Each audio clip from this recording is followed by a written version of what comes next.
Antik şüphecilik deyince aklınıza ne geliyor? Şöyle bir düşününce çoğumuzun aklına olumsuzluk, hatta bir tür karamsarlık, bir nihilizm geliyor değil mi? Ama aslında hiç de öyle değil. Pirro'nun bize gösterdiği yol tam tersine iç huzura giden çok pratik, çok insani bir yoldu. Gelin bu ilginç yolculuğa birlikte çıkalım. Günümüz dünyasında, sosyal medyada, arkadaş sohbetlerinde sanki her konuda net, sarsılmaz bir fikrimiz olmak zorundaymışız gibi hissetmiyor muyuz? Ve o fikri sonuna kadar savunmamız bekleniyor. Peki ya bu bitmek bilmeyen haklı çıkma savaşından şöyle bir sıyrılmanın, bir an durup nefes almanın bir yolu olsaydı? İşte tam bu noktada antik bir filozof çıkıp diyor ki, gerçek huzur aslında bilmiyorum demekten geçiyor. Evet, yanlış duymadınız. Hikayemizin kahramanı Pirro'nun bütün olayı bu. Bu basit ama o dönem için gerçekten devrimci fikir, onun o zihinsel karmaşadan aradığı o sükunete, dinginliğe uzanan yolculuğunun ilk adımıydı. Peki bu yolculukta bizi neler bekliyor? İşte yol haritamız. Önce Pirro'nun arayışını, sonra karşısındaki dogmatik kaleyi yani Stoacıları tanıyacağız. Ardından şüphecinin o meşhur 5 silahını göreceğiz. Sonra yargıyı askıya almanın ne demek olduğuna bakıp nihai hedefimiz olan o meşhur dinginliğe yani ataraksiyaya ulaşacağız. Hadi başlayalım o zaman. İlk durağımız hikayemizin kahramanı Pirro. Bakın. Pirro'nun derdi öyle entelektüel bir şov yapmak, felsefi tartışmalarda birilerini alt etmek falan değildi. Onun derdi çok daha derindi, çok daha insaniydi. Tek bir amacı vardı, ruhsal dinginliğe ulaşmak. Yani sarsılmaz kalıcı bir iç huzuru bulmak. Peki bunu nasıl yapacaktı? Öğrencisi Timon, hocasının felsefesini 3 basit adımda özetliyor aslında. Birincisi akatalepsiya. Yani diyor ki, eşyanın gerçek doğasını asla tam olarak kavrayamayız. İkincisi epoke. Madem kavrayamıyoruz, o zaman kesin yargılarda bulunmaktan kaçınmalıyız. Yargıyı askıya almalıyız. Ve üçüncüsü yani sonuç ataraksiya. İşte bu tutumu benimsediğimizde o aradığımız sarsılmaz iç huzura kavuşuruz. Bu 3 kavram yolculuğumuzun anahtarı olacak, unutmayın.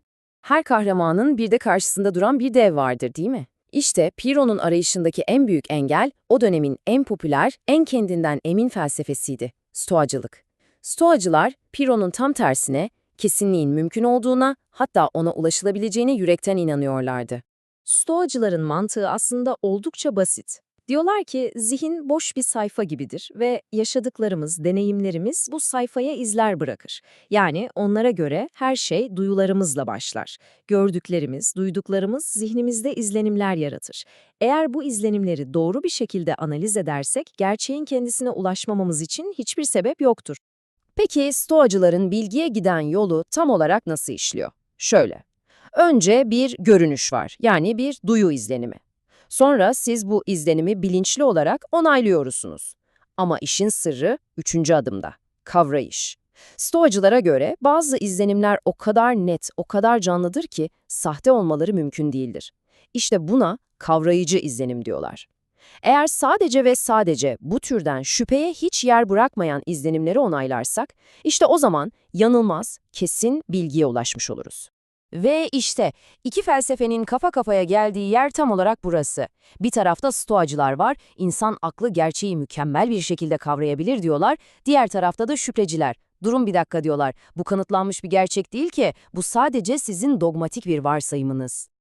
Peki şüpheciler Stoacıların bu granit gibi sağlam görünen kesinlik kalesini nasıl yıkmayı planlıyorlardı?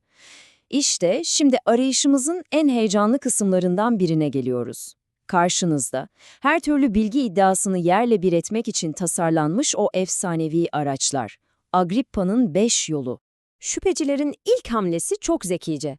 Diyorlar ki gerçek bir görünüşle sahte bir görünüşü birbirinden ayırmak imkansız olabilir. Ne gibi mi? Mesela çok canlı bir rüya gördünüz diyelim. O an onun gerçek olduğuna yemin edebilirsiniz. Ya da birbirine tıpatıp benzeyen tek yumurta ikizleri. Hangisinin kim olduğunu nasıl kesin olarak bilebilirsiniz?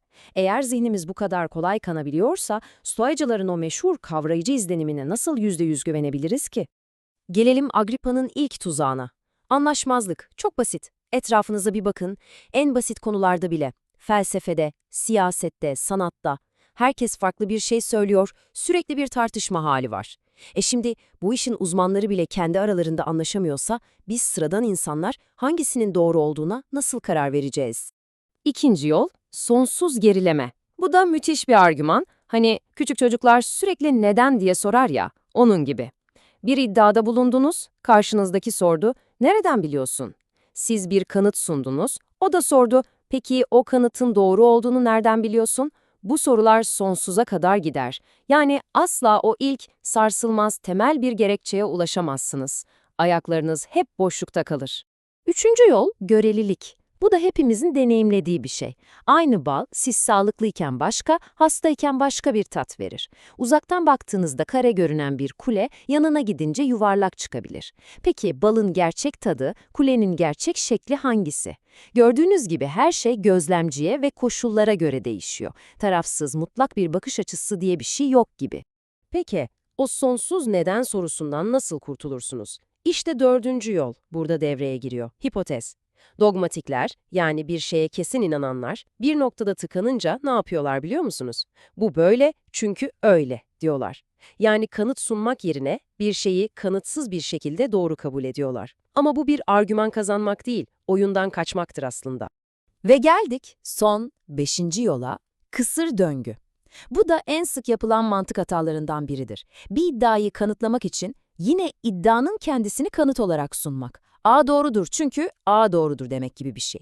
Kendi kuyruğunu ısıran bir yılan gibi hiçbir yere varamazsınız. İşte Agrippa'nın bu 5 yolu, dogmatiklerin kesinlik iddiasını tamamen köşeye sıkıştırıyor.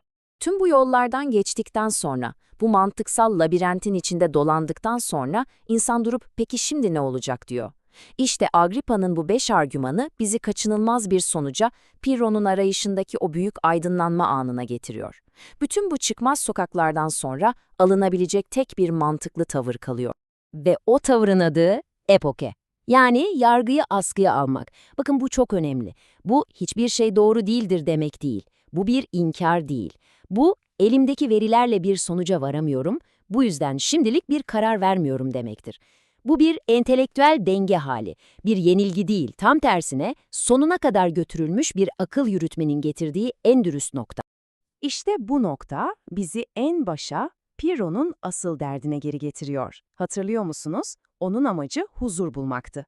Demek ki epoke, yani yargıya askıya almak, sadece soğuk bir mantık egzersizi değilmiş. O, Pirro'nun o derin, o insani huzur arayışının altın anahtarıymış. Ve işin en sihirli kısmı da burası. Şüpheci, o bitmek bilmeyen kesinlik kavgasından, sürekli haklı olma stresinden vazgeçtiği anda bir şey fark ediyor. Beklenmedik bir şekilde içini bir huzur kaplıyor. Dinginlik, peşinden koşulan bir hedef değil. Tıpkı yürüyen bir insanın peşinden gelen gölgesi gibi, epokenin, yani yargıyı askıya almanın doğal bir sonucu olarak kendiliğinden ortaya çıkıyor. Ve bu huzurun adı ataraksiya. Pirro'nun yolculuğunun en büyük ödülü. Nedir ataraksiya? Dogmatik inançların, ya yanılıyorsam kaygısının, sürekli bir şeyleri savunma telaşının yarattığı o bütün zihinsel gürültüden arınmış, sarsılmaz bir dinginlik ve iç huzur hali. İşte Pirro'nun arayışının sonunda bulduğu hazine tam olarak buydu. Öyleyse gelin bu yolculuğu şu soruyla noktalayalım. Kesinlik arayışından vazgeçmek bir kayıp mı yoksa aslında bir özgürlük mü?